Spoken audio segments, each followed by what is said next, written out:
Hi everybody, welcome back. In this video, we are going to learn how we can convert this user data format into this one. As you can see, this is a user. It has two phone numbers, and our goal is to have take only one phone number. Priority we have to give to the person phone number, not the office phone number. So if you see, this is the user. On the right side, we are getting the username and only one phone number. Okay, so if you see the second user, so this user doesn't have the mobile number, so that is why we are supposed to take the office phone number, and that is what we want to achieve in this using message mapping custom function. So if the mobile is not available, take office phone number. Let's take third example. In that case, let's say you have username but you don't have any phone number, so in that case it should say username and phone number not available. So this is what we are going to achieve in this video. All right, so let's copy this XML, and you can see this is an empty plain iflow. Let me create a new custom modifier, content modifier, sorry. So I'll hard code the payload in here itself, just to keep the video very simple. So this is the same payload, and let's add the message mapping.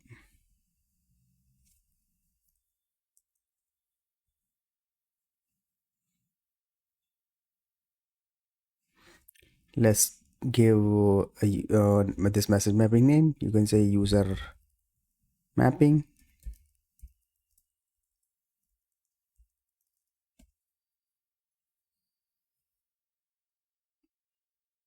All right, so before we start using the message mapping, what we need to do, we need to convert this XML. Let me go back and I'll tell you what I'm trying to say.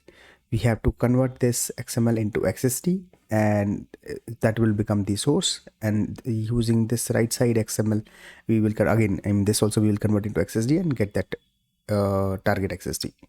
All right, so for that we can use any online tool. Like just convert XML to XSD, and that's how you will get those. All right, so I have already created. Maybe let me paste that right away. Maybe I can show you how you can convert. So you can use this tool, like which will convert your XML to XSD. So for example, if I paste the XML and generate, you see this XSD is generated. You can just save as a file. All right, so same I have captured over here. You can see source, and this is the target file where you have only name and single phone number. All right, so let's upload these two files in the CPI. So click add source message, and that's where we will go and select the source, and on the right side let's select that target file. This is what target XSD.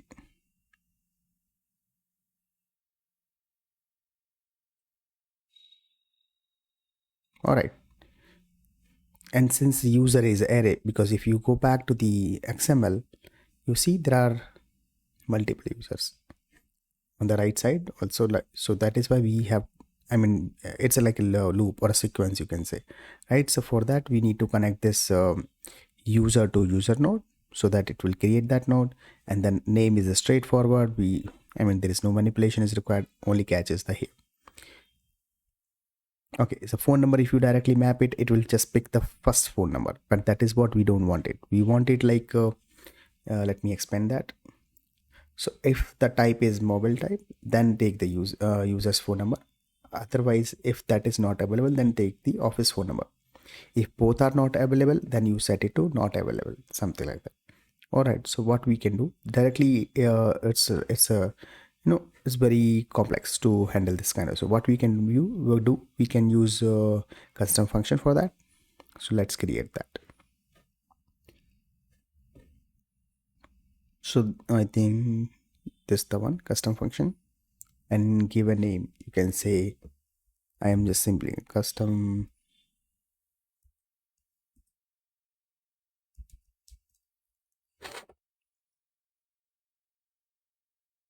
okay, and that's how you can give the name, and in that it is also giving you a format, like this is the way we should write the code.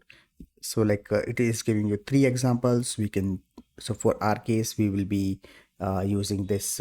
Maybe I'll just paste the script. I'll just delete this and I'll tell you what I'm trying to say this. All right, so what we'll do, we'll take the user numbers, I mean user phone numbers and the type, and what we will do, whatever phone number we will select, that we will return as an output. All right, so what first we will check whether phone number is null, type is null, or if the length is not equal, I mean like, because it should have the same number of phone numbers and same number of type, then only we can just process further, right? And similarly, once we take all the phone number and the office number, we will check if the phone number is, you can make it empty. I would say if it's not null or an empty, then take the mobile number, else you take the phone number, I mean office phone number. If both are not available, then you go here directly and set not available. Straightforward. Say okay. All right, so for that, what we need to do, we need to drag these two things, number and the type, and then custom function which we just now imported. And if I go back to the custom function one more time, you see phone number and the types. Let me go and say edit script. You see first parameter is the phone number and the second is the, phone number and the second is the type, and what we are returning is the output, and this is just a mass contacts. All right, so let's connect that. Number is nothing but a phone number, which is like it's an array we are passing in that. Similarly type, so both index will be in the same way, and what is the output, we will go here. Let's click on okay.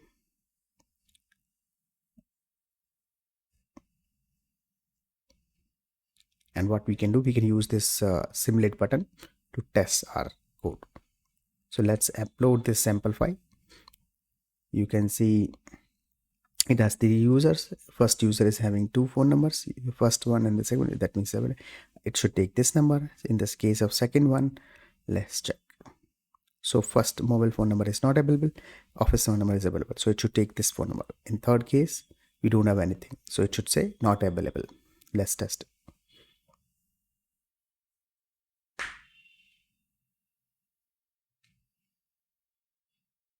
And you can see it's picking the right phone number. In case of the first user where both the phone numbers are available, it's picking the mobile one, which the same is on the right side.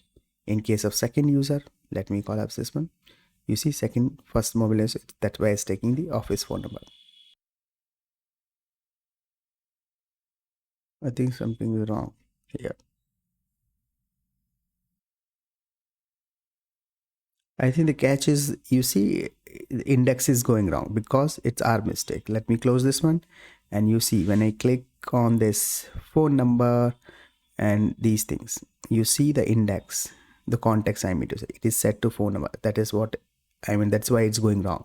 It has to be on the user, because each user is going to have a separate unique phone number array, right? If I remove this one, and you see it's a phone number array is a part of user, so that is why the context should, so whenever then it's iterating, it should treat phone numbers completely new for each user, right? So that is the mistake we did. So if you see, go back, number I just corrected right now, so context set to user. Same thing we have to do for types, user. Now let's save it.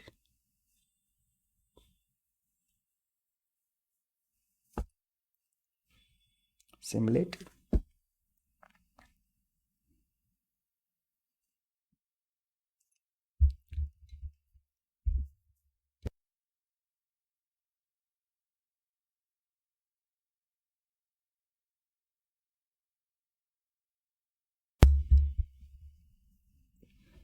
Now you can see it's fixed, looks like.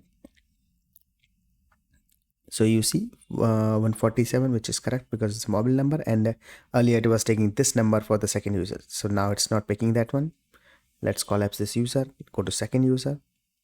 So you see mobile number is not able, it is supposed to take the office phone number, and you see it's taking the office phone. In case of third user, you see it doesn't have anything, so that is why it's setting it to not available.